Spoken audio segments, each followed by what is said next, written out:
It's strudel day. I am. Screw you. You guys didn't want to do apple strudel. It's going to be a huge hit.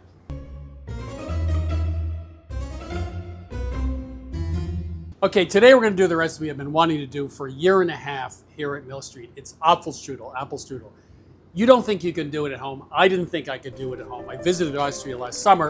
I stopped by the home of Eva-Maria Steinbichler, and she demonstrated how she does it. And it turns out there's a magic trick involving a large tablecloth and just a little bit of courage. And you can do this at home too. This is my favorite recipe of all time. It's just the rolling up thing. It's just like the most amazing shit I've ever seen. First step is the filling, and we start with sugar, cinnamon, and salt. We're gonna toast walnuts. Nothing happens, and they start to color, and in about 10 seconds, everything happens. So it's sort of like melting butter and browning butter. You just wanna pay attention. What you don't wanna see is, black pieces on the bottom of the pan. Fine breadcrumbs, these will go pretty quick. Pan's hot, put that in with the sugar. So when it's tossed with apples, it'll absorb some of the juices, because you don't want to have a ton of juices in an apple strudel because the outside pastry is so thin. We're gonna brown butter, and this is just for flavor. If you have a pan that's really hot and things are cooking too fast, don't lower the heat, just take it off the heat, and that'll cool it down faster. People didn't have sugar till like 1830s, probably, unless you were rich. And by the way, if you were one of the French courts in the 18th or 19th century, they could afford sugar, and that's why their teeth all fell out. So their diet was terrible. So by the 1880s, here in America, sugar was actually pretty cheap.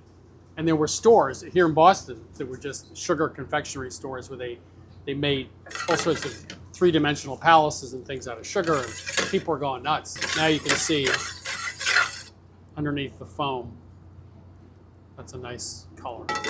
It smells like I'm rich. So that's that part of the filling. You let this cool down. And now for the most exciting part of this magic trick this evening is taking a ball of dough and stretching it into 2 feet by 2.5 feet. When I did this in Austria, I watched it being done. I was going like, I could never do this. And then they said, okay, you do it. And I did it and it worked.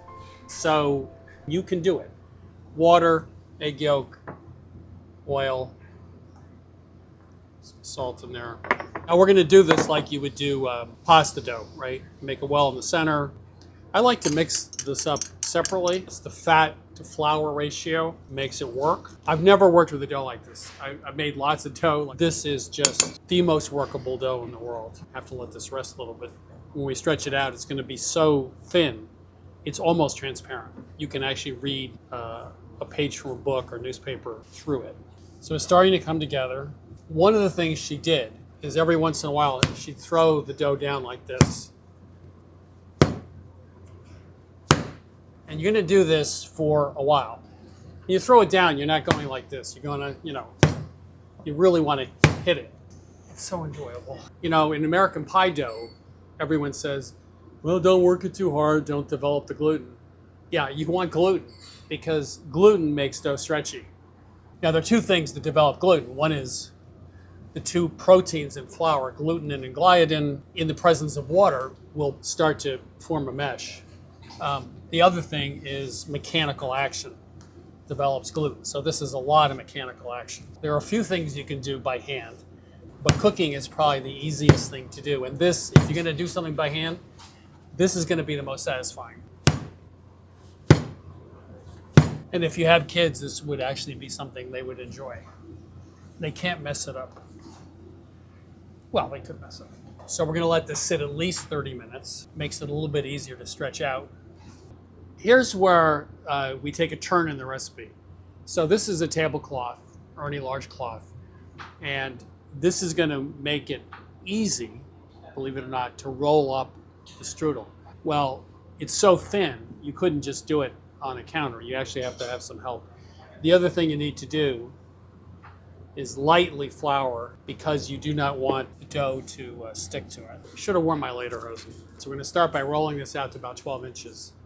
Now you can notice this dough is super smooth. It's not dry, but it's not tacky. And it's not really pulling back very much. And you might be sitting at home going like, Chris can't do this. It's going to be a failure. So just, could be, but stay with me here. Okay.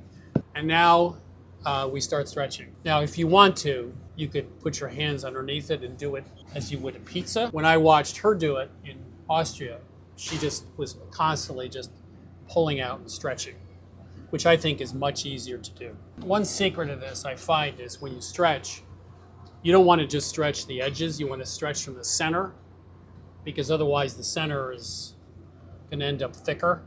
If you're trying to impress somebody, by the way, have them over and make apple strudel.